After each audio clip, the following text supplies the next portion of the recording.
أعوذ بالله من الشيطان الرجيم. بسم الله الرحمن الرحيم. ولقد سبقت كلمتنا لعبادنا المرسلين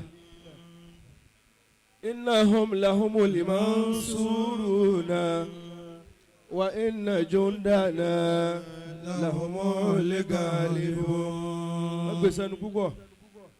الذين قال لهم الناس إن الناس قد جمعوا لكم فخشوهم فزادهم إيمانا وقالوا حسبنا الله ونعم الوكيل. فانقلبوا بنعمة من الله وفضل لم يمسسهم سوء واتبعوا رضوان الله والله ذو فضل عظيم.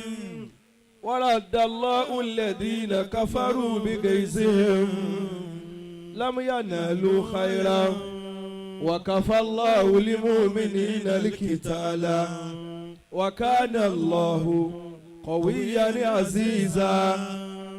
كلما أوقدوا نارا للحرب أطفأها الله. الله حاسبي حسبي الله. الله حسبي حسبي الله. الله حسبي حسبي الله. gbé tí ẹ sẹ́nu dáadáa. حسبي الله. الله حسبي حسبي الله. الله حسبي حسبي الله. ó yá. الله حسبي حسبي الله. الله حسبي حسبي الله. gbogbo alásàlátù istiqlal ẹ bá ń tẹ́wọ́ báyìí ẹ wí bẹ́ẹ̀ wí pé Allahu hasibi hasibi ya Allah ẹ tẹ́wọ́ ni Allahu hasibi hasibi ya Allah. Allahu hasibi hasibi Allah. Allahu hasibi hasibi Allah. Ya man yarani wala yarahum uzuri bi aini ridal hali.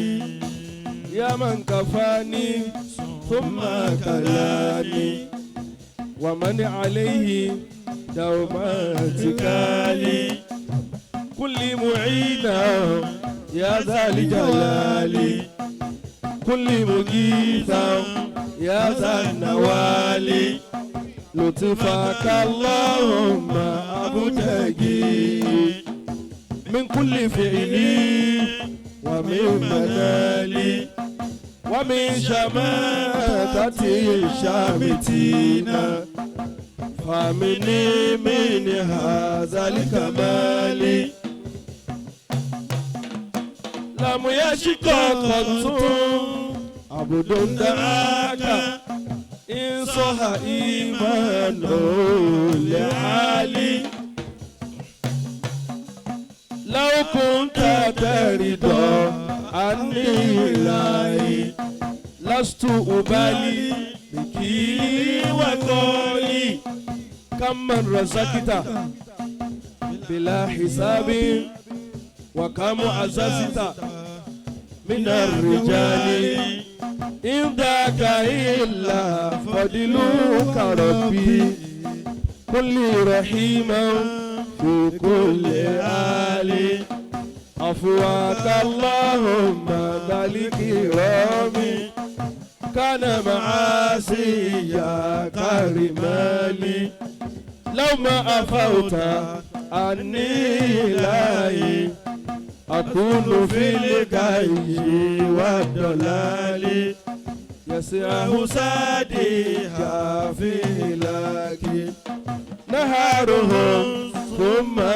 bilayali ليطفئوا النور ما تتم فقل عليهم يا ذا الجلال عبدك عبد للحي يدعو بما دعاك خير الرجال أدعو بما قاله لإلهي انظر بعين الرجال هالي الله حسبي حسبي الله الله حسبي حسبي الله.